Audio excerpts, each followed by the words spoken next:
Hi all welcome to football arena. Argentine ലെജൻഡായ Javier Mascherano നിലവിൽ Inter മയാമിയെയാണ് പരിശീലിപ്പിച്ചുകൊണ്ടിരിക്കുന്നത്. അർജന്റീനയ്ക്ക് വേണ്ടി ദീർഘകാലം ഇദ്ദേഹം കളിച്ചിട്ടുണ്ട്. അതുപോലെ തന്നെ FC ബാഴ്സലോണയ്ക്ക് വേണ്ടി ദീർഘകാലം കളിച്ചിട്ടുള്ള സെന്റർ ബാക്ക് കൂടിയാണ് ഹവിയർ മഷരാനോ. നേരത്തെ എൽ ക്ലാസിക്കോ മത്സരങ്ങളിലൊക്കെ തന്നെയും സാബി അലോൺസോയെ നേരിടേണ്ടി വന്ന ഒരു പരിചയം കൂടി ഹവിയർ മഷരാനോക്കുണ്ട്. സാബി അലോൺസോ ഇപ്പോൾ റയലിന്റെ പുതിയ പരിശീലകനായിക്കൊണ്ട് എത്തിയിട്ടുണ്ട്. ഇതേക്കുറിച്ച് മഷരാനോ ഇപ്പോൾ സംസാരിച്ചിട്ടുണ്ട്. അതായത് സാബിയെ തനിക്ക് നല്ല രൂപത്തിൽ അറിയാം. റയലിന്റെ പരിശീലകനായതുകൊണ്ട് തന്നെ അദ്ദേഹത്തിന് ബെസ്റ്റ് വിഷസ് അഥവാ എല്ലാവിധ ആശംസകളും താൻ നേരുന്നില്ല എന്നാണ് മഷരാനോ പറഞ്ഞിട്ടുള്ളത്. പക്ഷേ സാബി ഒരു മികച്ച പരിശീലകൻ ആവുമെന്ന് ഇപ്പോൾ മഷരാനോ പറഞ്ഞിട്ടുണ്ട്. അദ്ദേഹത്തിന്റെ വാക്കുകൾ ഇങ്ങനെയാണ്: സാബി അലോൺസോയുമായി ഞാൻ ഇതുവരെ സംസാരിച്ചിട്ടില്ല.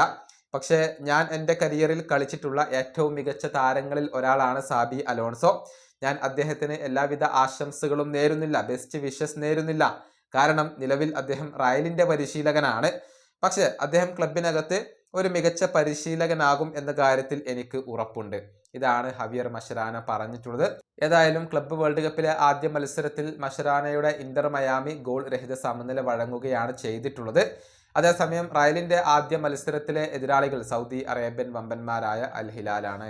ഈ വീഡിയോ അവസാനിപ്പിക്കുന്നു. അടുത്തൊരു വീഡിയോ കൊണ്ടും കാണാം.